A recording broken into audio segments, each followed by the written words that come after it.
Okay, it's time to go to the word. परमेश्वर के वचन में जाएंगे। हम पिछले हफ्ते कहाँ तक हम निर्गमन का पुस्तक हम सीख रहे, कहाँ तक हम पहुंचे, उसका चौथा अध्याय, निर्गमन का पुस्तक उसका चौथा अध्याय, और हम 14वां वचन तक हम पढ़े थे। Exodus chapter 4 verse 14। और एक बार पढ़ेंगे पिंटो ब्रदर। हालेलुया। तब तब यहोवा का क्रोध मूसा पर भड़का और उसने कहा, क्या तेरा भाई लेवीय हारून नहीं है? मुझे निश्चय है कि वह बोलने में निपुण है और वह तुझसे भेंट के लिए निकला आता है और तुझे देखकर मन में आनंदित होगा। यस, तो हमने ये देखा था कि मूसा कैसे एक के बाद एक परमेश्वर को अलग अलग कारण दे रहे फरो राजा के पास नहीं जाने के लिए। ओके, नहीं जाने का कारण दे रहा है। तो मूसा ने पहला कारण दिया कि मैं कौन हूं। तीसरा अध्याय का 11वां वाक्य में मैं कौन हूं। ओके, उसका उत्तर में परमेश्वर ने उसको दिलासा दिया कि परमेश्वर यहोवा उसके साथ है। फिर मूसा ने कहा कि जब वो जाएगा, इजरायली लोग पूछेगा कि किसने तुझे भेजा है करके, तब परमेश्वर उसका भी उत्तर दिया कि मैं हूं ने भेजा है, ये उन लोगों से कह दे करके। और फिर मूसा ने चौथा अध्याय का दूसरा वाक्य में पहला वाक्य में कहा कि जब इजरायली लोग कहेगा कि परमेश्वर यहोवा तुझे प्रकट नहीं हुआ है, तब मैं क्या कहूं। तब परमेश्वर ने उसका भी उत्तर कहा, ओके, ये कहकर कि तेरे हाथ में क्या है। ओके, तो वहां पर हमने पिछले हफ्ते देखा कि चौथा अध्याय का पहला वाक्य से 9वां वाक्य तक, चौथा अध्याय का पहला वाक्य से 9वां वाक्य तक हमने ये देखा कि परमेश्वर मूसा को 3 चमत्कार दिखाता है। वो 3 चमत्कार किसके लिए दिखाता है? जब इजरायली लोग पूछेगा या कहेगा कि परमेश्वर यहोवा ने तुझे नहीं भेजा है, तो उसका मतलब क्या है? इजरायली लोग या परमेश्वर के लोग, परमेश्वर के बच्चे स्वयं जब अविश्वास दिखाता है कि परमेश्वर यहोवा ने नहीं भेजा है, तो विश्वास नहीं है। जब मूसा उनके पास जाएंगे, किसके पास?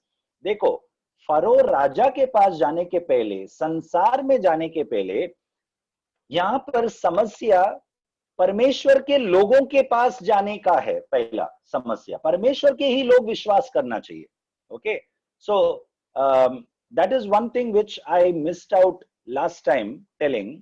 मैं पिछले बार ये कहा नहीं, तो ये हम याद रखें कि संसार के लोग परमेश्वर पर विश्वास करना और उनका उद्धार पाने के पहले, हम जो मसीह लोग हैं, हम परमेश्वर पर विश्वास करना ये बहुत जरूरी है, और विश्वास में स्थिर रहना भी जरूरी है। तो यहां पर समस्या मिस्र देश के लोग या फरो राजा विश्वास करेगा कि नहीं, वो नहीं है पहला समस्या मूसा का। तो पहला समस्या क्या है? जब इब्रानी लोगों के पास मैं जाऊंगा, तब वे लोग मुझे कहेंगे कि परमेश्वर यहोवा ने तुझे नहीं भेजा है, या किसने तुझे भेजा है। ऐसा सब प्रश्न कौन कहता है? इब्रानी लोग, परमेश्वर के बच्चे। ओके, तो ये अविश्वास का चिन्ह है। तो अविश्वास परमेश्वर के लोगों के अंदर जब है, परमेश्वर उस अविश्वास को पहला दूर करना चाहता है। संसार के लोगों के अविश्वास को दूर करने के पहले, संसार के लोगों के बीच में चिन्ह और चमत्कार करने के पहले, परमेश्वर मसीह लोगों के बीच में, परमेश्वर के बच्चों के बीच में चिन्ह चमत्कार करना चाहता है। ओके, ये हमने देखा चौथा अध्याय का शुरुआत में जब मूसा ने कहा कि इब्रानी लोग जब पूछेंगे या कहेंगे परमेश्वर यहोवा तुझे प्रकट नहीं हुआ है, तब परमेश्वर ने मूसा से एक प्रश्न पूछा, तेरे हाथ में क्या है? मूसा ने कहा लाठी। ओके, और उस लाठी के द्वारा परमेश्वर ने एक चिन्ह या एक चमत्कार दिखाया। उस लाठी को नीचे डालने कहा और वो लाठी सर्प हुआ, सांप हुआ। ओके, तो ये एक चमत्कार, मूसा ने उस सांप को पूंछ तले पकड़ लिया और वो फिर लाठी हुआ परमेश्वर के कहने पर। तो परमेश्वर मूसा को इस चमत्कार के द्वारा क्या क्या सिखाता है, क्या सिखाना चाहता है कि परमेश्वर के ही बच्चे इब्रानी लोग अविश्वास कर रहा है, तो चिन्ह चमत्कार के द्वारा वे विश्वास करें परमेश्वर पे। ओके, दूसरा चमत्कार, परमेश्वर ने मूसा से कहा अपना हाथ अपने भीतर डालने के लिए। 6वां वाक्य पढ़िए। फिर यहोवा ने उससे यह भी कहा, अपना हाथ छाती पर रखकर ढांप। अंत उसने अपना हाथ छाती पर रखकर ढांप लिया। फिर जब उसे निकाला तब क्या देखा कि उसका हाथ कोढ़ के कारण हिम के समान श्वेत हो गया। यस, तो दूसरा चमत्कार परमेश्वर मूसा से करवा रहा है कि अपना ही हाथ अपने छाती के अंदर डालने के लिए कहा, और डालकर जब उसने बाहर निकाला तब उसका हाथ पूरा पूरा कोढ़ से भर गया। ओके, इससे हम ये सीखे पिछले हफ्ते कि हमारे अंदर, हमारे भीतर हम झांक कर देखेंगे तो हम उस मिस्र देश के लोगों से बेहतर नहीं है, फरो राजा से बेहतर हम नहीं है।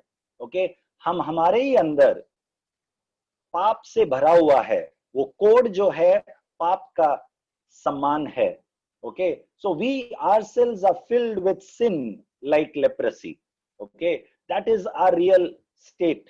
जब मूसा फरो राजा के पास जाता है या परमेश्वर आपको या मुझे चुनता है इस संसार में उनका सेवकाई के लिए, तब हम ये ना समझे कि हम उन लोगों से बेहतर है।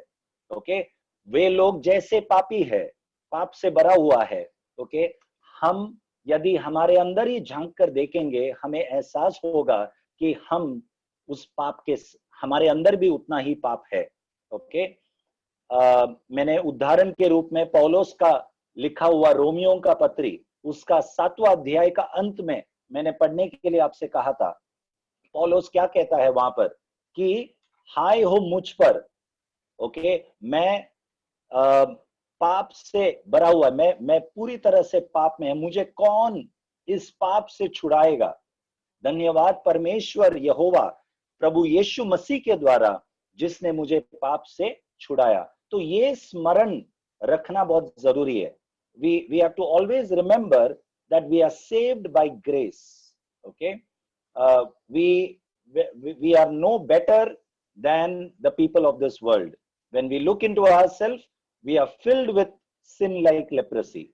Okay, that is a reminder for Moses to be humble when God uses him doing signs and wonders. Okay, ये दूसरा चमत्कार परमेश्वर ने बताया।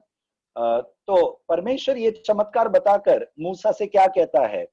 ये 2 चमत्कार देखकर भी यदि इब्रानी लोग विश्वास नहीं किया तो तीसरा चमत्कार करो करके परमेश्वर ने मूसा से कहा। 8वां वाक्य पढ़ो।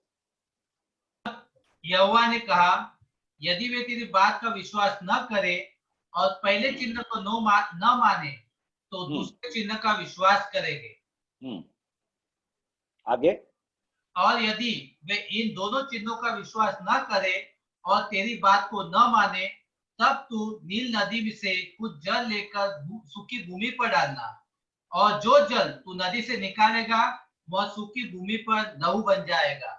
यस, तो ये तीसरा चमत्कार था। ओके, तो ये तीनों चमत्कार परमेश्वर मूसा को किसके सामने करने के लिए कह रहा है? फरो राजा के सामने नहीं, मिस्र देश के लोगों के सामने नहीं, परंतु परमेश्वर के ही बच्चों के सामने, इजरायली लोगों के सामने, क्योंकि इजरायली लोग ही विश्वास करना पहला ये जरूरी है। तो इससे हम ये सिद्धांत सीखते हैं कि हम मसीह लोग पहला विश्वासी होना या विश्वास में दृढ़ होना बहुत जरूरी है। ओके, संसार में जाने के पहले, दूसरों को सुसमाचार सुनाने के पहले हम स्वयं विश्वास करना बहुत जरूरी है। और परमेश्वर यहाँ पे स्पष्ट रीति से मूसा से कह रहा है कि यदि इब्रानी लोग तेरे पहले चिन्ह से विश्वास नहीं किया तो तू उनको दूसरा चिन्ह बता। यदि दूसरा चिन्ह से भी विश्वास नहीं किया तो तीसरा चिन्ह बता। ओके, तो चिन्ह और चमत्कार, मैंने पिछले हफ्ते कहा था, चिन्ह और चमत्कार क्यों है? विश्वास करने के लिए है। ओके, विश्वास, परमेश्वर पर विश्वास होने के लिए है। तो अक्सर परमेश्वर चिन्ह और चमत्कार हम जब प्रभु में आने के समय पर, आरंभ के समय पर चिन्ह चमत्कार के द्वारा हम सबके जीवन में अलग अलग गवाही होगा। ओके, कि परमेश्वर ने मेरे जीवन में ये चमत्कार किया, उसके द्वारा मैंने यीशु पर विश्वास किया। और हम सबका यात्रा यीशु मसीह के साथ परमेश्वर के पीछे, हमारा यात्रा इस प्रकार से शुरू हुआ। ओके, कहीं ना कहीं हमने परमेश्वर के द्वारा किया हुआ चमत्कार को देखा है, चिन्ह को देखा है। ओके, परंतु चिन्ह और चमत्कार के द्वारा हमारा विश्वास जब एक बार बैठ गया है परमेश्वर पर, फिर हमें दोबारा और एक बार चिन्ह की जरूरत नहीं है, चमत्कार की जरूरत नहीं है। उसके लिए मैंने आपको एक उदाहरण के रूप में, जब आप मेरे घर पर पहली बार आते हैं, मैं आपको एड्रेस के साथ एक चिन्ह देता है। जब आप डीमार्ट या डोमिनोज पिज्जा देखेंगे तब आप समझ जाओ कि उसके सामने का गली में है मेरा बिल्डिंग। तो वो एक चिन्ह के रूप में मैंने दिया। जब आप उस चिन्ह को देखते हो तब आपके अंदर एक आश्वासन आता है कि आप सही एड्रेस पर पहुंच गए हैं। फिर दोबारा 10 दिन के बाद जब आप मेरे घर पे आना होता है तब आपको उस चिन्ह की जरूरत नहीं है, आप सीधा मेरे घर पे आ जाते हो। आपको गली पता है, आप डीमार्ट या डोमिनोज को देखेंगे नहीं, आप सही मार्ग में आकर मेरे बिल्डिंग में आ जाएंगे। तो चिन्ह और चमत्कार केवल पहली बार विश्वास करने के लिए है। ओके, वो विश्वास हमारा यीशु मसीह पर हो गया है, हम सही एड्रेस पे पहुंच गए। जब यीशु हमारा हो गया, फिर हमें चिन्ह और चमत्कार के पीछे दौड़ने की जरूरत नहीं है, क्योंकि हमें यीशु मिल गया है, एड्रेस मिल गया है। फिर हमें क्या करना है? रोज हमें उस यीशु मसीह के चरणों पर, जैसे मरियम बैठता है ओके यीशु के चरणों पर, वैसा हमें उनके चरणों पर बैठकर उनके वचन को सुनना है। हमें चिन्ह चमत्कार की जरूरत नहीं, हमें वचन की जरूरत है जो यीशु स्वयं है। Okay, Jesus himself is the word. We just need the word. We don't need miracles. Okay, I'm not saying that God will not do miracles after that. God will do miracles, but we don't have to depend on miracles for our faith. हमने विश्वास already कर चुका है यीशु मसीह पर, हमें वचन में बढ़ना है। इब्रानी लोगों के जीवन में चिन्ह और चमत्कार यहाँ पर यीशु परमेश्वर मूसा के द्वारा क्यों करना चाहता है? ताकि वे लोग विश्वास करें। ओके, इसके बाद मूसा और भी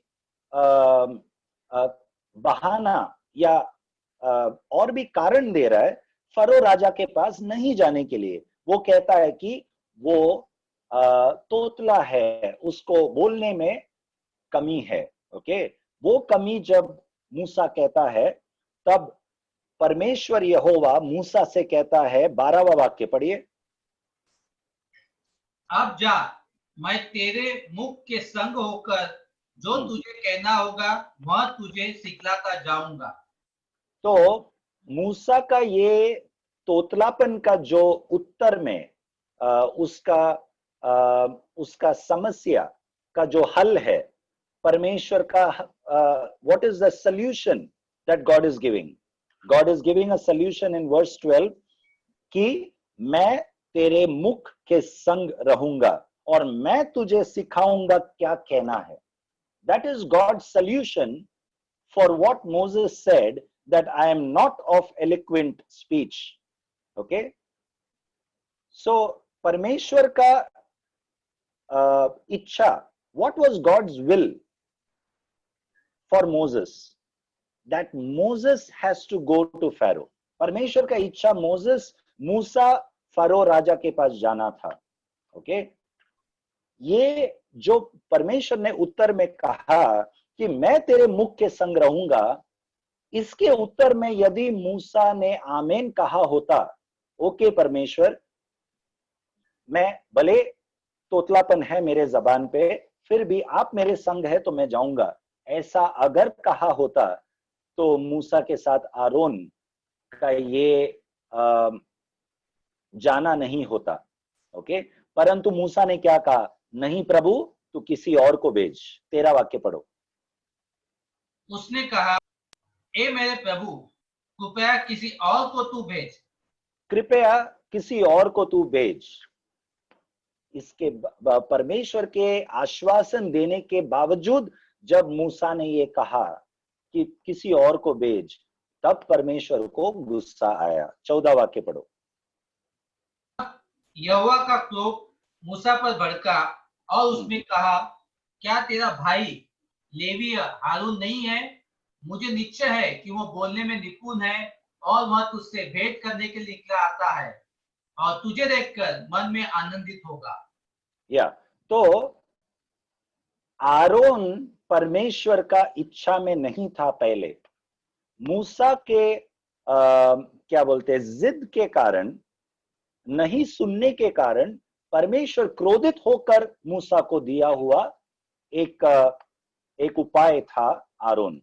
ओके, जो मैंने पिछले हफ्ते भी कहा आपको, जब हम जिद करके परमेश्वर से कुछ लेते हैं, ओके, वो आगे जाकर हमारा भलाई के लिए नहीं होता. इससे हम हमारे जीवन में एक सीख लेना बहुत जरूरी है कि परमेश्वर का जो इच्छा है, ओके, वही उसी में रहना बहुत बहुत परमेश्वर के लिए प्रसन्न और आशीष का कारण होगा हमारे लिए. यदि हम जबरदस्ती करके जिद करके कुछ लेंगे तो आगे जाकर वो एक ठोकर का कारण हो सकता है.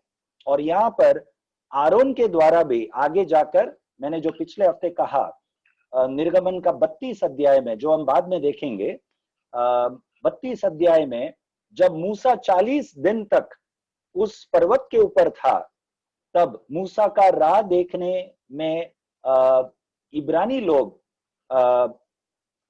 they were not patient. What do you call for patient? धीरज.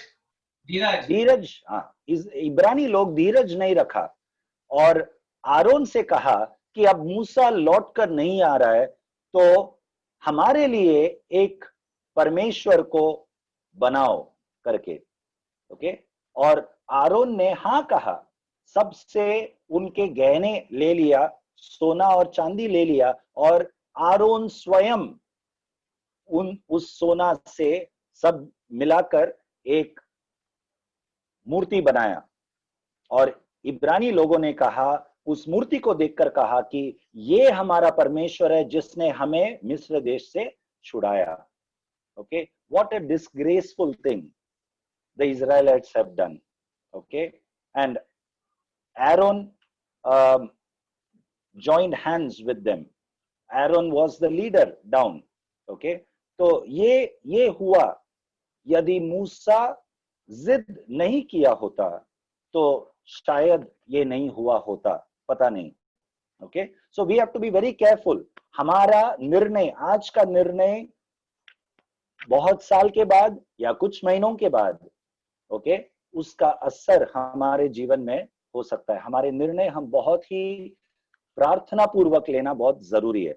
और दूसरी बात, इस घटना से हम सीखते हैं, जो मैं पिछले हफ्ते नहीं कहा, मूसा जब परमेश्वर के सामने ये समस्या को पेश करता है, कौन सा समस्या?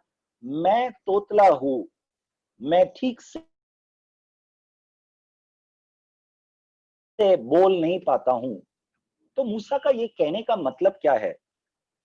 जब मूसा फरो राजा के पास जाएगा तो उसका उसका बोलने का एक क्या बोलते हैं, his eloquent speech is what is going to deliver the Israelites. मूसा का जो प्रचार है या मूसा का ठीक से बोलना, ओके, कभी कभी हम भी गलती से हम ऐसे सोच सकते हैं, हमारा मनुष्य का जो स्वाभाविक सोच से हम ऐसा सोच सकते हैं कि मुझे कुछ प्रचार करना है या प्रभु का काम करना है, सेवकाई करना है, तो मेरा मेरा इंग्लिश के कारण या मेरा अच्छा जो प्रचार का जो स्टाइल है उसके कारण लोगों का उद्धार होगा, या परमेश्वर मेरे सेवकाई, मेरा स्टाइल या मेरा टैलेंट के द्वारा परमेश्वर लोगों के जीवन को बदलेगा। ऐसा नहीं है, ऐसा नहीं है। यदि हम ऐसे सोचते हैं तो हमारे इंग्लिश के कारण या बहुत अच्छा हिंदी बोलने के कारण, या यदि कोई आराधना लीड करता है वो व्यक्ति उसके सुर के कारण, अच्छा गिटार बजाने के कारण या कोई भी दूसरा कारण से किसी का जीवन परिवर्तन उसके कारण नहीं होता। ये सीख हमें यहाँ पर लेना बहुत जरूरी है, क्योंकि परमेश्वर का पहला चॉइस मूसा था। उसका तोतलापन के बावजूद परमेश्वर ने उसको चुना। तो उसका मतलब क्या था? परमेश्वर जानता था कि मूसा का तोतलापन नहीं है फरो राजा के सामने मूसा को खड़ा रखने का एक हिम्मत, परंतु परमेश्वर स्वयं जो मूसा के जबान के साथ है वो है फरो राजा को शर्मिंदा करने का कारण। ये परमेश्वर जानता था, ये हम भी जान ले। भले हम अच्छा इंग्लिश नहीं जानते या अच्छा हिंदी नहीं जानते, हमें पूरा वचन का ज्ञान नहीं है, नो प्रॉब्लम। जो भी कमी घटी है, हमारे पास पैसा नहीं होगा या ये नहीं होगा, जो भी आप सोचते हो आप सोच लो, क्या कमी है वो सोच लो, और उस कमी घटी के सामने आप बोलो अपने जबान से कि ये कमी घटी नहीं है जो मुझे विजय दिलाता है, परंतु परमेश्वर का बुलावट है जो हमें इस संसार में विजयवंत जीवन देता है। शैतान के सामने हमें विजय परमेश्वर का नाम देता है, हमारा कोई काबिलियत नहीं। Okay, so that is one lesson that we learn from this. Now we will go ahead and there are few other lessons that we are going to learn. कुछ और सीख हम सीखने वाले हैं। जब आरोन को परमेश्वर ने चुना तब परमेश्वर ने बहुत ही एक मुख्य बात वहां पर कहा। 15वां वाक्य पढ़िए। इसलिए तो तू उससे ये बातें सिखाना और मैं उसके मुख के संग और तेरे मुख के संग होकर जो कुछ तुम्हें करना होगा वह तुमको सिखलाता जाऊंगा। ओके, अब आरोन को परमेश्वर चुनने के बाद भी परमेश्वर मूसा से आरोन के विषय में क्या कहता है कि I know that he can speak well. Who? Aaron. I know, मैं जानता हूं कि आरोन, पढ़िए हिंदी में कैसा है? कौन सा वचन? 14 वचन। तब यहोवा का कोप मूसा पर भड़का, उसने कहा तेरा भाई लेवी हारून ही है, मुझे निश्चय है कि वह बोलने में निपुण है। मुझे निश्चय है कि वो बोलने में निपुण है। तो परमेश्वर निश्चय जानता है कि आरोन बोलने में निपुण है। he has a good speech, he is an eloquent speaker, you know, it is such a contradicting thing। कितना विपरीत एक चीज है। हम यदि किसी को चुनना है, हमें यदि किसी को चुनना है तो हम किसको चुनेंगे? जिसका स्पीच, जिसका बोलती बहुत अच्छा है, ओके, जो अच्छे से बोल पाएगा। यदि प्रधानमंत्री मोदी जी के सामने जाना है तो हमें परमेश्वर यदि मौका दे चुनने के लिए किसी को, तो हम हमारे चर्च में से किसको चुनेंगे? जो बहुत ही अच्छा प्रचार करेगा, जो बहुत ही अच्छा इंग्लिश बोलेगा, उसको चुनेगा। लेकिन परमेश्वर यहाँ पर आरोन के बारे में कहता है, मैं निश्चय जानता हूं कि वो बोलने में निपुण है। ये जानते हुए भी परमेश्वर ने पहला चुनाव किसको किया? मूसा को किया था, जो बोलने में निपुण नहीं था। Okay, it is such a big learning for us. Okay, तो हमें भी लोगों के बाहरी क्या बोलते टैलेंट को या स्किल को नहीं देखना है सिर्फ। ओके, मैं ये नहीं कह रहा हूं कि टैलेंट महत्वपूर्ण नहीं है, ओके, परंतु पहला हमें क्या देखना है, उस व्यक्ति के हृदय को देखना है, उस व्यक्ति के पैशन को देखना है, परमेश्वर का भय है कि नहीं वो देखना है। ओके, तो परमेश्वर ने मूसा के अंदर वो देखा, इसीलिए मूसा के विषय पर बाद में लिखा गया है कि इस संसार का सबसे नम्र व्यक्ति मूसा था। ओके, तो आरोन के विषय में परमेश्वर ने ये कहा कि वो बोलने में निपुण था। ओके, और हम आगे एक चीज सीखेंगे, ऐसा कहकर मूसा के बारे में आरोन के बारे में परमेश्वर क्या कहता है, पढ़िए। और वह तुझसे भेंट के लिए निकला आता है, हाँ, और तुझे देखकर मन में आनंदित होगा। तुझे देखकर वो मन में आनंदित होगा। आगे, इसलिए उससे ये बातें सिखाना, और मैं उसके मुख के संग और तेरे मुख के संग होकर जो कुछ तुम्हें करना होगा वह तुमको सिखलाता जाऊंगा। तो आरोन अपने अपने बोलती में निपुण है, अपने प्रचार में, अपने जबान में निपुण है, उसके बावजूद परमेश्वर कहता है कि मैं तेरे मुख के संग रहूंगा और आरोन के मुख के संग रहूंगा।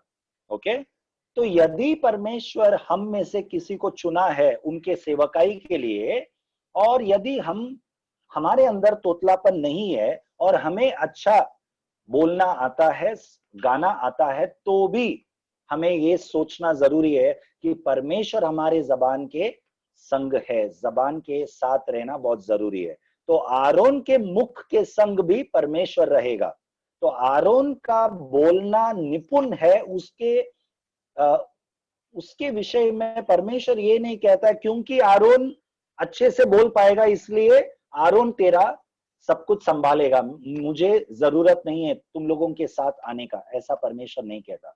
ओके, फिर भी परमेश्वर की जरूरत है हमें, ये हम यहाँ पर सीखते हैं। आगे और एक चीज हम सीखेंगे, 16वां वाक्य।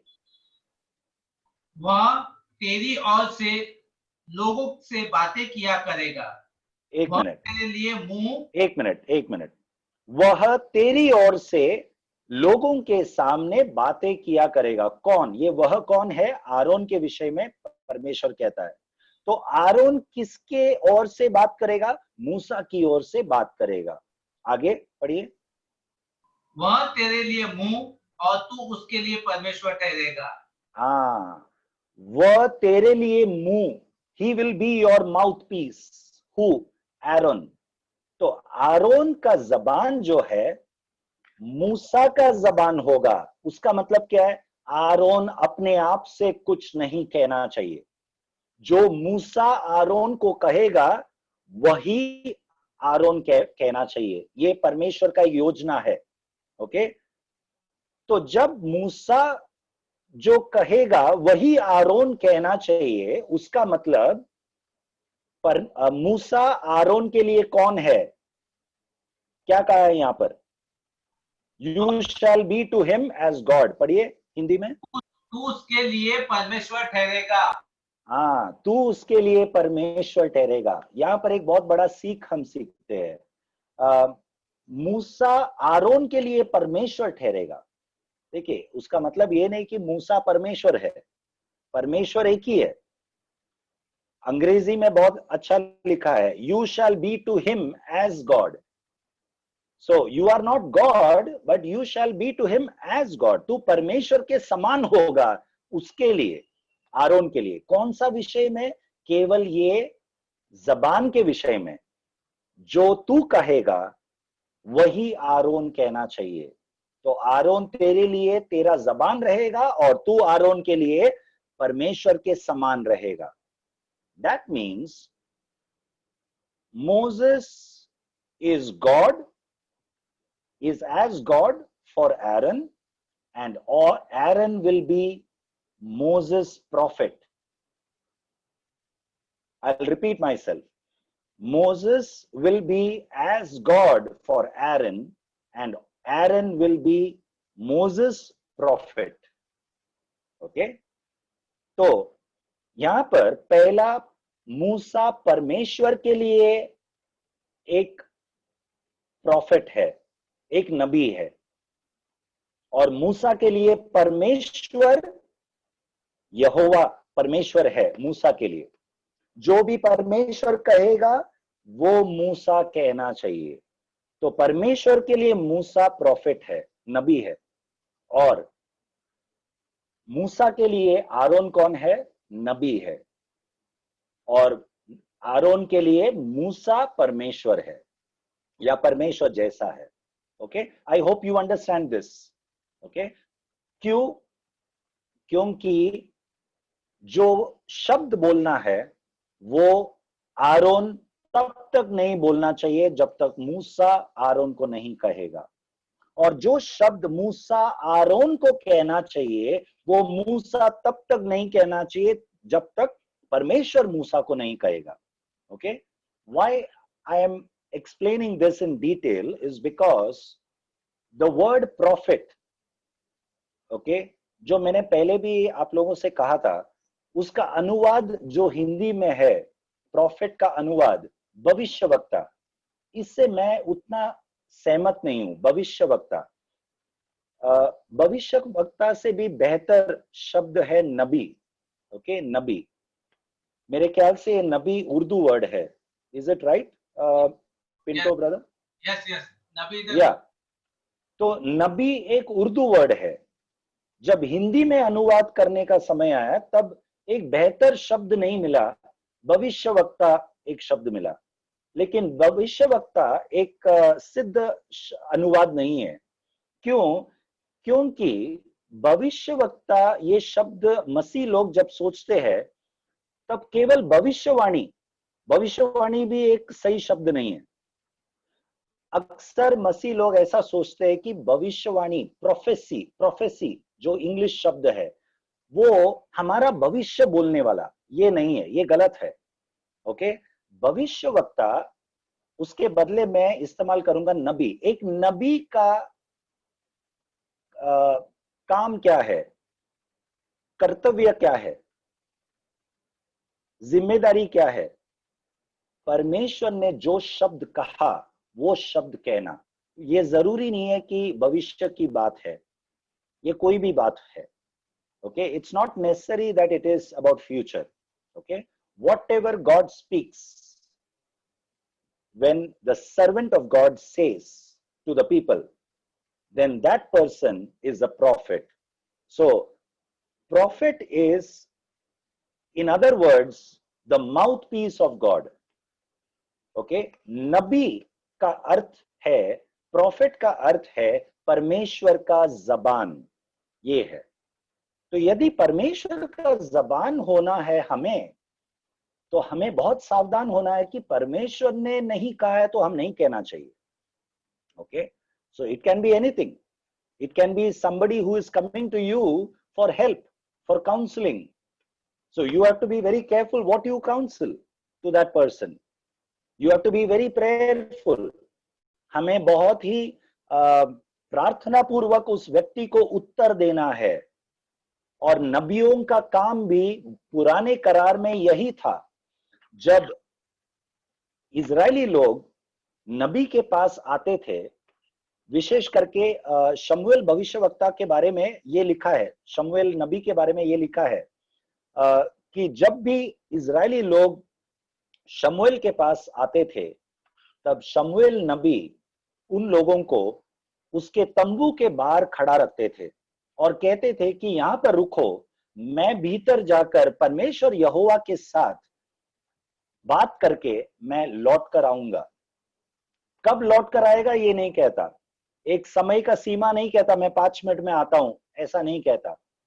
परमेश्वर जब मुझसे बात करेगा तब मैं लौट कर आऊंगा, ये कहने के लिए कि यहोवा यूं कहता है।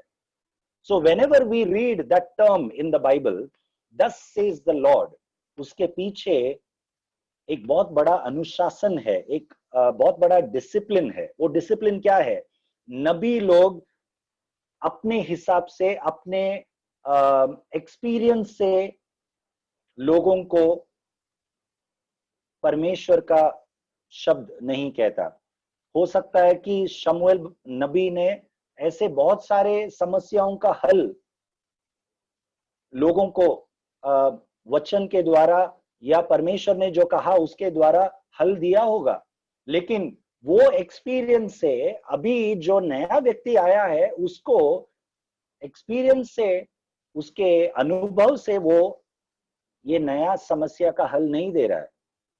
ये नया समस्या को हल देने के लिए शमूएल नबी और एक बार परमेश्वर के चरणों में बैठकर आना चाहता है। परमेश्वर इस समस्या का क्या उपाय देना चाहता है ये सुनने के लिए। That means the prophet of God is emptying himself. All the experience, the past experience is in vain. Okay, all his certificates, records, all his knowledge about how God deals with the problems of Israelites is zero.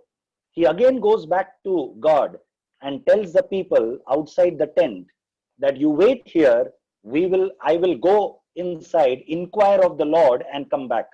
When I will come back, he doesn't say. Okay, so it's an indefinite wait.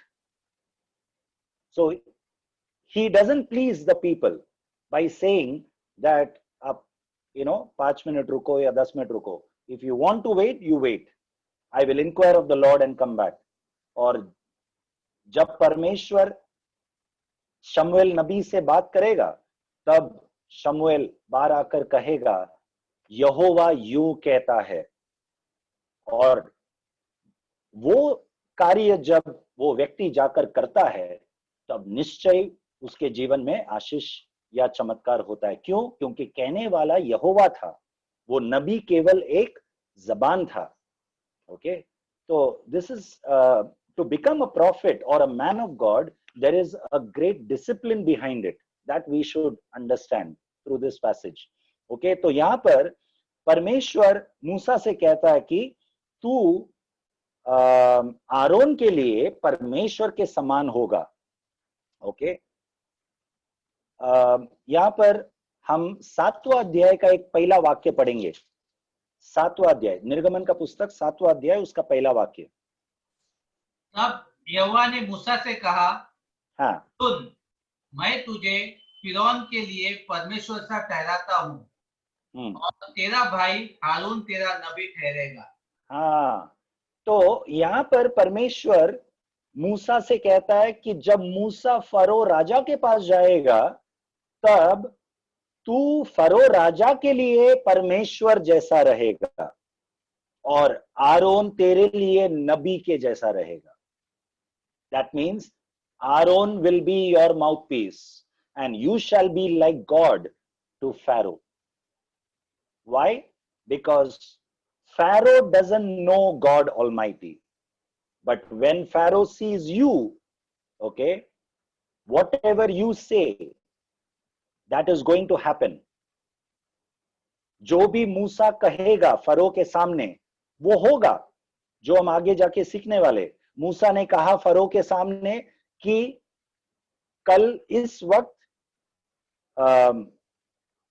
पूरा नील नदी एक लहू जैसा हो जाएगा, और वो हुआ। ऐसा 10 महामारी को परमेश्वर ने मूसा के द्वारा फरो के उस मिस्र देश में भेजा। ओके, तो चिन्ह और चमत्कार मूसा के द्वारा हुआ, तो फरो राजा के सामने मूसा परमेश्वर के समान होगा और आरोन मूसा के लिए एक नबी होगा। दैट मीन्स ये दोनों वाक्य को 4 अध्याय का 16 वाक्य और 7वां अध्याय का पहला वाक्य को आप साथ में जोड़ो तो आपको समझ में आएगा कि परमेश्वर 4 अध्याय में आरोन के विषय में कहता है कि आरोन तेरा जबान रहेगा, और 7वां अध्याय का पहला वाक्य में परमेश्वर आरोन के बारे में कहता है कि आरोन तेरा नबी होगा। मतलब जो परमेश्वर का जबान रहेगा वो नबी रहता है। तो नबी कौन है? भविष्य के विषय पर कहने वाला व्यक्ति नहीं, परंतु परमेश्वर का जबान, परमेश्वर जो कहता है वही चीज कहने वाला व्यक्ति नबी होता है। तो सब लोग जो स्टेज पर खड़े रहकर माइक में प्रचार करते हैं, जो टेली इवेंजलिस्ट या टेली प्रीचर्स जो बोलते हैं टेलीविजन में, ओके, परमेश्वर ने ये कहा है, वो कहा है करके पैसों के विषय में बहुत कुछ चीज प्रचारक लोग माइक से बोलते हैं कि परमेश्वर ने कहा है कि तुम लोग इतना पैसा डालो या तुम्हारा गहने निकाल कर दे दो वगैरह वगैरह, बहुत कुछ परमेश्वर के नाम पर बिल फाड़ते हैं। ओके, ये सब सच्चा नबी नहीं है जो परमेश्वर के नाम से झूठा प्रचार करते हैं।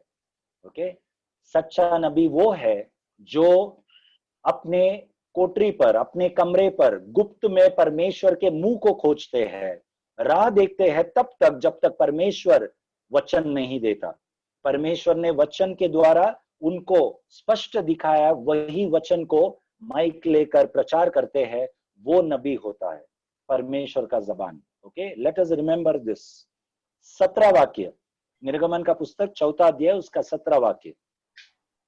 और तू इस लाठी को हाथ में लिए जा और इससे चिन्हों को दिखाना।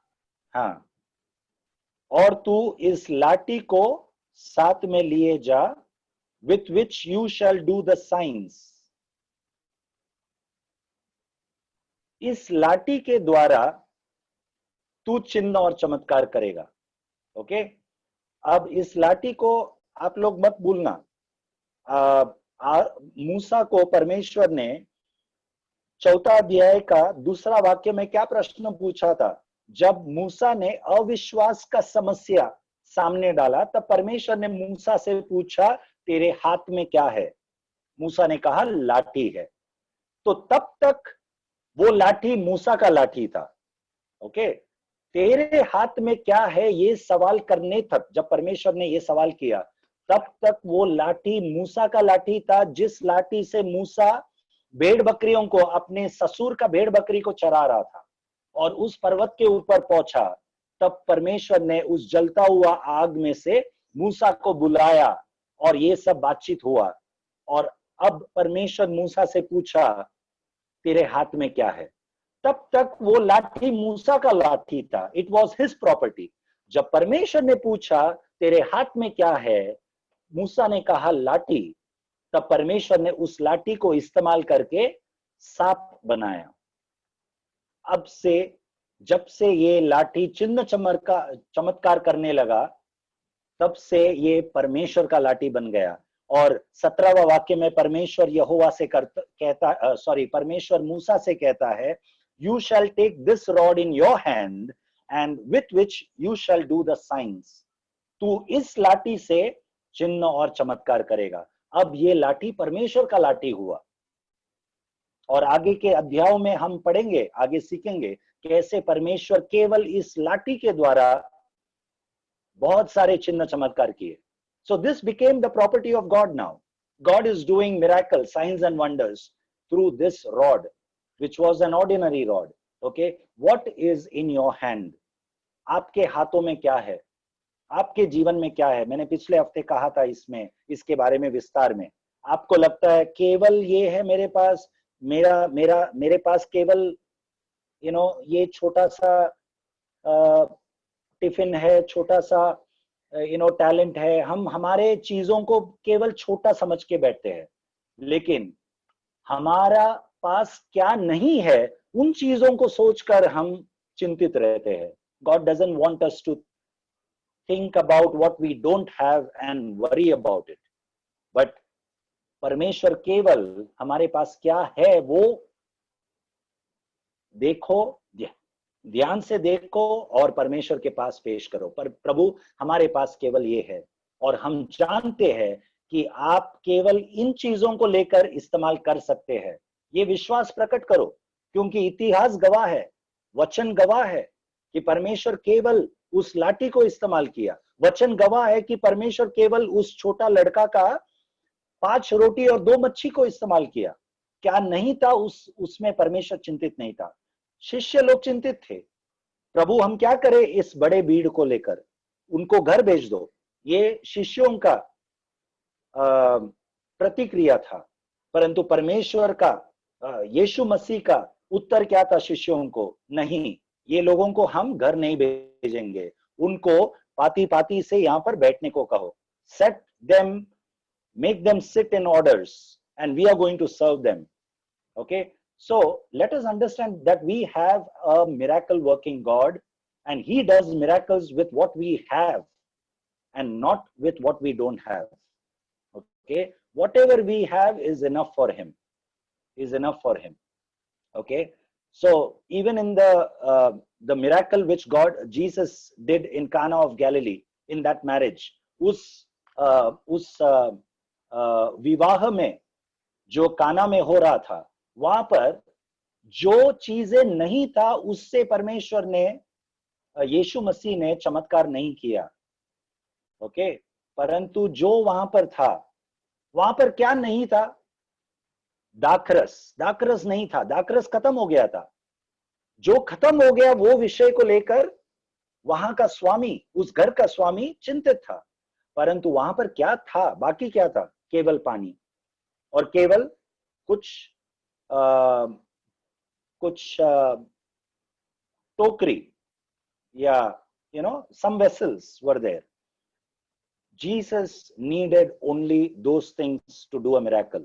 जो पानी था उसको दाखरस बनाया. Okay, let us always remember that these are powerful life transforming statements, verses that is in front of us. May God increase our faith through these verses. Okay, आगे और कुछ वचनों को देखेंगे. 18 से 20 तक हम पढ़ेंगे. 18 से 20. तब मूसा अपने ससुर यत्रो के पास लौटा और उससे कहा, मुझे विदा कर कि मैं मिस्र में रहने वाले अपने भाइयों के पास जाकर देखूं कि वे अब तक जीवित है या नहीं. यत्रो ने कहा, कुशल से जा. और यहोवा ने मिद्यान देश में मूसा से कहा, मिस्र को लौट जा, क्योंकि जो मनुष्य तेरे प्राण के प्यासे थे वे सब मर गए हैं.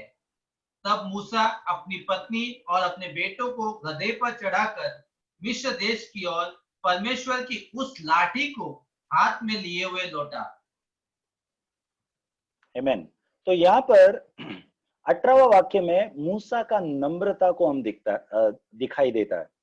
मूसा को परमेश्वर यहोवा ने बुलाया उस जलता हुआ आग जो जलता हुआ आग जो उस पौधा को, जो उस पेड़ को भस्म नहीं कर रहा था. ऐसा एक चमत्कार वाला दृश्य से परमेश्वर मूसा से बात किया और इतना सारा बातचीत परमेश्वर का मूसा के साथ हुआ. परमेश्वर यहोवा का बातचीत और चिन्ह चमत्कार परमेश्वर ने मूसा के सामने किया उसको तैयार करने के लिए. ओके, इसके बावजूद मूसा के अंदर घमंड नहीं आया. ओके, मूसा जब तैयार हुआ तब मूसा के अंदर यदि घमंड होता तो मूसा ऐसा सोचना चाहिए था कि अब मैं सीधा अपने परिवार को लेकर मैं मिस्र देश में जाऊं, क्योंकि परमेश्वर ने मुझे चुना है, परमेश्वर मुझे इस्तेमाल करने वाला है. मेरे हाथ में जो लाठी है, अब मैं कुछ हूं इस लाठी के कारण, परमेश्वर के कारण, वगैरह वगैरह वो सोच सकता था. लेकिन अब भी मूसा नम्र था. क्यों? अपना ससुर, अपना पिता नहीं, अपना ससुर के सामने वो परमिशन पूछ रहा है. वो he is respecting his father-in-law. Okay, वो उसको कह रहा है, क्या कह रहा है? मुझे अब विदा कर, प्लीज लेट मी गो. या पढ़िए. मुझे विदा कर कि मैं मिस्र में रहने वाले अपने भाइयों के पास जाकर देखूं कि वे अब तक जीवित है या नहीं. यस, मुझे विदा कर, अपने ससुर से कह रहा है, मुझे विदा कर कि मैं मिस्र में मेरे रहने वाले मेरे भाइयों के पास में जाकर देखूं कि वे लोग अभी भी जीवित है कि नहीं. Okay, don't forget what we learned in chapter 1 and chapter 2. Okay, मूसा अपने बल से उस मिस्र देश का व्यक्ति को मार डाला जो इब्रानी भाई को मार रहा था, और मारकर, मिस्र देश का व्यक्ति को मारकर वो वहां से भाग गया. क्यों? फरो राजा उसके जान के पीछे था. मूसा को मारने के लिए फरो राजा उसके पीछे था। इसके लिए मूसा वहां से निकला। तब से लेकर अब तक 40 साल हुआ। मूसा अपने ससुर का सेवा कर रहा था इतने साल तक। ओके, नो वंडर व्हाई मूसा अपने ससुर से ये कह रहा है कि मैं जिस कारण मिस्र देश से भागकर निकला और तेरे शरण के नीचे आया, अब मुझे विदा कर कि मैं लौटकर मेरे भाइयों के पास जाऊं और देखूं कि वे लोग जीवित है या नहीं। ओके, और उसका ससुर उसे कहा कि तू जा। क्या कहा हिंदी में, पढ़िए। ये तो ने कहा कुशल से जा। कुशल से जा, go in peace. Okay, what a graceful father-in-law Musa had, okay, that he allowed him to go. Okay, अब यहाँ पर 19वां वाक्य में और एक चीज हम सीखते हैं। परमेश्वर ने मूसा से कहा तू मिस्र देश में जा, क्योंकि जिन लोगों ने तेरे जान, पढ़िए वो, क्योंकि जो मनुष्य तेरे प्राण के प्यासे थे वे सब मर गए हैं। जो मनुष्य तेरे प्राण के प्यासे थे, कौन था वो? मिस्र देश का राजा, फरो राजा। ओके, जो फरो राजा और जो मिस्र देश के लोग तेरे जान के प्यासे थे, ओके, तेरे प्राण के प्यासे थे, वे लोग मर गए हैं। ओके, आपको याद है इसी प्रकार का एक वाक्य दूसरे एक घटना पवित्र शास्त्र में, बाइबल में दूसरे एक जगह पर इसी प्रकार का एक घटना या जिक्र किया हुआ है यीशु मसीह के विषय में। यीशु मसीह जब पैदा हुआ, ओके, जब पैदा होने के बाद जो हेरोद राजा को जब पता चला कि यहूदियों का राजा पैदा हुआ है, तब हेरोद राजा ने एक निर्णय घोषणा किया कि सभी बच्चे जो 2 साल के भीतर जो पैदा हुआ है सबको मार डालने का निर्णय लिया, जो बेटा पैदा हुआ है। और ये निर्णय के सामने परमेश्वर यूसुफ को सपने के द्वारा परमेश्वर प्रकट होकर कहा कि तू झट अपने शीघ्र अपने पत्नी और अपने बच्चे को लेकर मिस्र देश में चला जा। तो यूसुफ अपने परिवार को लेकर मिस्र देश में चला गया। और फिर वचन कहता है मत्ती का पुस्तक में, जब हेरोद राजा जो बच्चे के जान के पीछे था, ओके, वही मर गया। वो मरने के बाद, उसके प्राण जाने के बाद, परमेश्वर फिर यूसुफ को सपने के द्वारा मिस्र देश में प्रकट हुआ कि अब तू लौटकर इज़राइल में जा, क्योंकि बच्चे के प्राण के पीछे जो राजा था वही मर गया है, अब तू लौट कर जा। तो this is the God whom we serve, the same God who took care of Moses। वही परमेश्वर जो मूसा का प्राण का सुरक्षित रखा। ओके, सभी अपना माइक को म्यूट में रखिए please. Daniel please put your mic on mute. Sorry. तो परमेश्वर कहता है कि जो मिस्र देश के लोग तेरे प्राण के पीछे था वो अब मर चुका है। तो we have a God who takes care of our life. Let us understand that. Okay, in this time of the fear that is in this world of coronavirus, okay, the fear that is, जो भय फैला हुआ है लोगों के बीच में, मसीह लोगों के बीच में भी ये डर है। ओके, हमें सावधान रहना है, परंतु हमें भयभीत होकर नहीं रहना है। Okay, we have to be careful, we have to take care of ourself, but we should not live in fear. Okay, perfect love cast out all fear. सिद्ध प्रेम हर प्रकार का डर को भगा देता है, निकाल देता है। ये वचन हमें सिखाता है। तो जब हम कोरोना वायरस से घेरा हुआ है, आसपास हमारे ये वायरस फैला हुआ है, तब हमें सावधानी बरतना है, परंतु भयभीत होकर नहीं जीना है। क्यों? क्योंकि हम उस परमेश्वर की सेवा करते हैं जो परमेश्वर हमारे प्राण का फिक्र करता है। Okay, he knows exactly when to take action, when to go, when to come back. So he will guide our steps.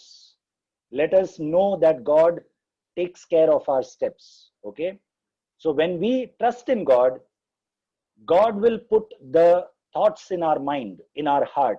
Yes, this is what we need to do. ये हमें करना है इस समय पर। तो परमेश्वर हमें मार्गदर्शन करेगा।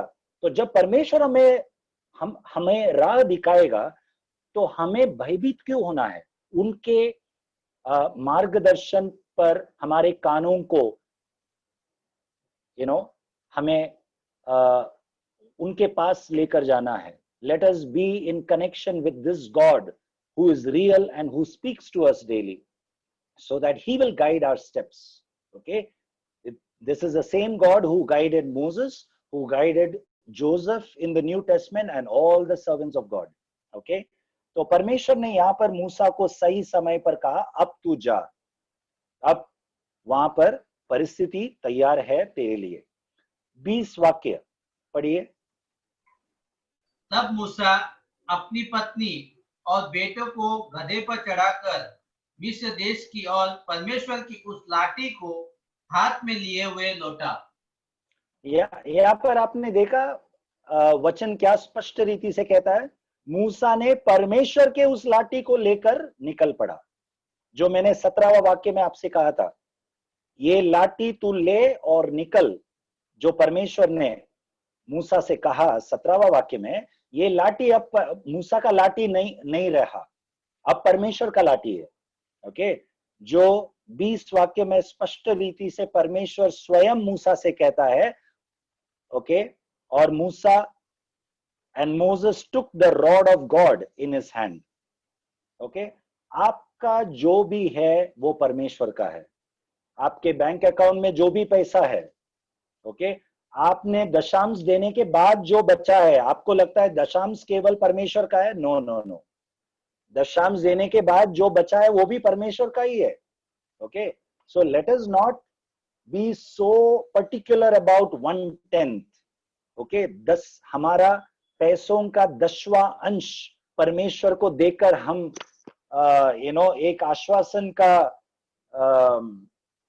एक क्या बोलते हैं, लेट अस नॉट हैव क्या ले, राहत की सांस लेते हैं। हाँ, राहत का एक सांस न ले कि हमने दशांश दे दिया है, अभी बाकी का पैसा हम अपने हिसाब से उड़ा सकते हैं। नो नो नो, जो भी बाकी का पैसा है वो भी परमेश्वर का है। Okay, so let us be careful how we spend our money. Let us be careful how we spend our time. आपने 10 मिनट सुबह को परमेश्वर को दिया है प्रार्थना में, वचन पढ़ने में, बहुत अच्छी बात है, लेकिन आमीन कहकर जब आपने उठ लिया है वहां से, प्रार्थना के जगह से आपने उठा और आपने किचन में गया, आपके पत्नी के पास गया, बात कर रहे हैं आप, सावधान रहे कैसे आप बात कर रहे हो आपके पत्नी से, आपके बच्चों से। जब आप काम के क्षेत्र में ऑफिस में जाते हो, आप वहां पर आपके बॉस के साथ कैसे बात करते हो?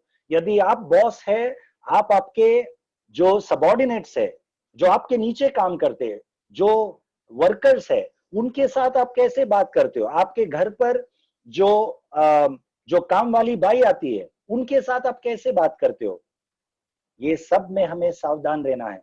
केवल वो प्रार्थना का समय पर, या जब आप कलीसिया में आते हैं 10 बजे से 12 बजे सुबह संडे को, केवल वो समय हमें आत्मिक होकर अच्छे शब्द बोलना नहीं, लेकिन बाकी के समय भी परमेश्वर का ही है। सब समय प्रभु का है, सब जगह प्रभु का है। केवल वो प्रार्थनालय में जब आप कदम रखते हो चर्च में, केवल वो जगह प्रभु का जगह नहीं है, लेकिन बाकी सब जगह प्रभु का है। आपके सब चीज प्रभु का है। आप जब बाइक लेकर जाते हो, बाइक भी प्रभु का है। आप कहां पर जाते हो?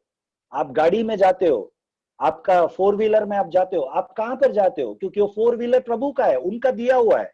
आप गलत जगह पर नहीं जा सकते, गलत चीज नहीं जा कर सकते। समय बहुमूल्य है, समय प्रभु का है, सारा 24 घंटा प्रभु का है। केवल वो 10 मिनट जो आपने प्रभु को दिया प्रार्थना में, केवल वो प्रभु का नहीं है। सो let us be careful what the time that we have given to God, the money that we have given to God, only that is not God's. Even the rest of the money, the rest of the time, the rest of our energy, everything belongs to God. Okay, so मूसा के हाथ में केवल वो लाठी था, वो लाठी परमेश्वर का है, परमेश्वर का बन गया। ओके, क्यों? क्योंकि अब मूसा का वो लाठी मूसा का नहीं रहा। हमारे पास, हमारे जीवन में क्या ऐसा कुछ भी चीज है जो हम कह सकते हैं नहीं ये मेरा है? नहीं, हम नहीं कहना चाहिए।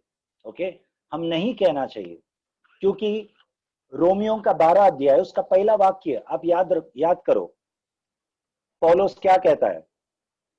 अपने शरीरों को जीवित और प्रसन्न, पढ़िए ब्रदर, वो कैसा लिखा है? इसलिए ए भाइयों, मैं परमेश्वर की दया स्मरण दिलाकर विनती करता हूँ कि अपने शरीर को जीवित और पवित्र और परमेश्वर को भावता हुआ बलिदान करके चढ़ाओ, यही तुम्हारी आत्मिक सेवा है। यही तुम्हारी आत्मिक सेवा है। तो for us today it is not what we have already given that belongs to God. It is what is left is also what belongs to God. Okay, जो हमने ऑफरिंग के थैली में जो पैसा डाला या दान दशांश डाला, केवल वो परमेश्वर का बन गया ऐसा नहीं है। लेकिन जो बाकी हमारे पास बचा है, हमारा आंख, हमारा जबान, हमारा कान, हमारा शरीर के हर एक अंग, अपने शरीरों को एक जीवित बलिदान जैसे अर्पण करो उस वेदी पर। यही तुम्हारी आत्मिक सेवा है। यही, this is an act of worship, English में ऐसा लिखा है। तो आराधना के समय पर जो हमने प्रभु को देकर आया, केवल वो आराधना नहीं है, परंतु हमारे शरीर, हमारा तन, मन, सोच, सब कुछ, हम क्या बोलते हैं, सब कुछ एक आराधना है। Okay, whatever is in our hand, okay, I'm just showing you as an act, just look at me, whatever is in our hand, we are not supposed to hold it like this before God. हमें मुट्ठी बंद करके ऐसा नहीं पकड़ना है ये मेरा है, नो, ये परमेश्वर का है।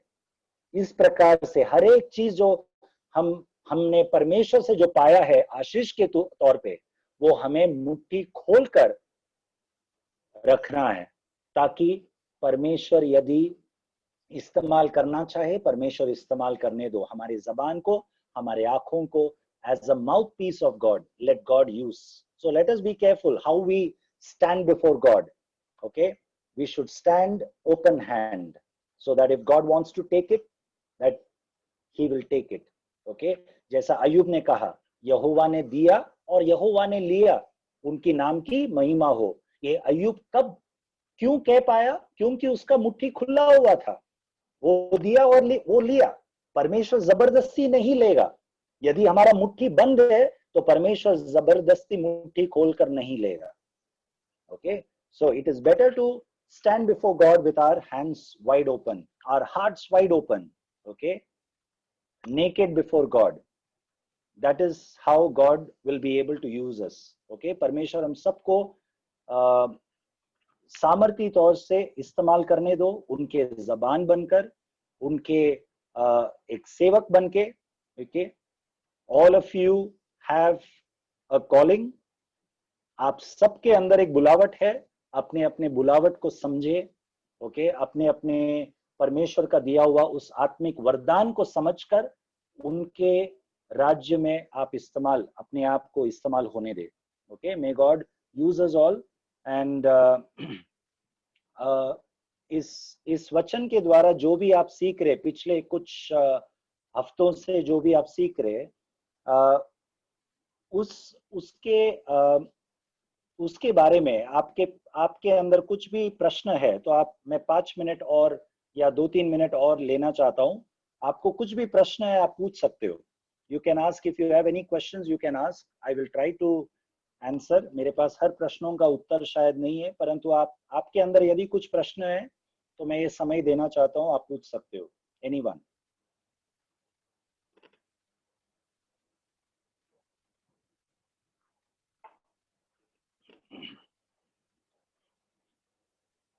अपने आप को अनम्यूट करके आप पूछ सकते हो.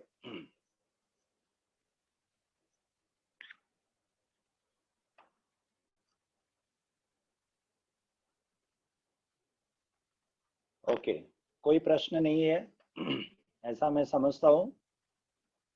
तो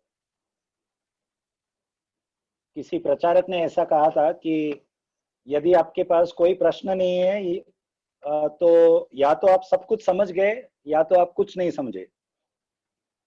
सो मैं विश्वास करता हूं कि आप सब समझ गए.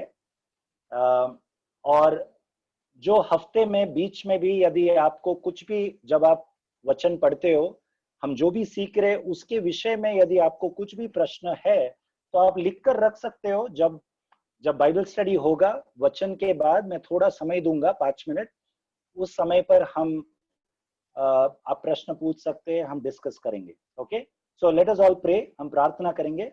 हम सब अपने आंखें बंद करें.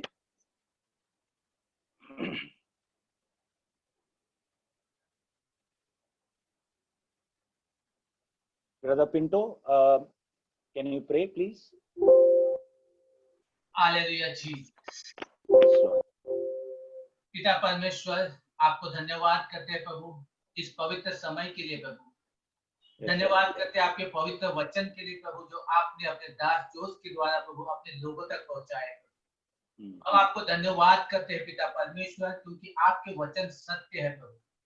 सचमुच में एक नया दृष्टिकोण, एक नई प्रकाशना प्रभु, एक नया प्रकटीकरण प्रभु, हर एक बात प्रभु आप अपने लोगों पर प्रकट करते हैं. इसके लिए आपको धन्यवाद करते हैं. प्रभु हम मूसा से सीखते हैं प्रभु, तोता होने के बावजूद प्रभु आपने उसको इस्तेमाल किया प्रभु.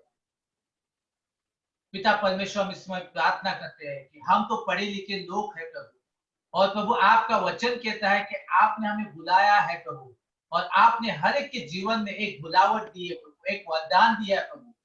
और आपका वचन कहता है प्रभु कि आप कभी भी अपने वरदान और बुलावट से पीछे नहीं हटते, परंतु आप अपने वरदान और बुलावट पर अटल होते हैं.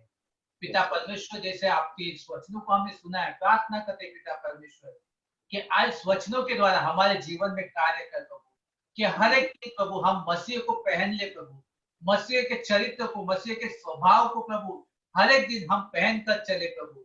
और जिस प्रकार से प्रभु आप नम्र थे, आप दीन थे प्रभु, उसी प्रकार से हम नम्र और दीन होते हुए आपके राज्य में चले प्रभु. हम किसी प्रकार के भय में अपने जीवन व्यतीत न करें, क्योंकि आपका वचन कहता है कि परिपूर्ण प्रेम वो हर एक भय को दूर कर देता है. धन्यवाद करते आपके सामर्थ्यशाली और शक्तिशाली हर एक वचन के लिए प्रभु. प्रभु सहायता करे पवित्र आत्मा. धन्यवाद करते हैं क्योंकि आप हमारे अच्छे सहायक है.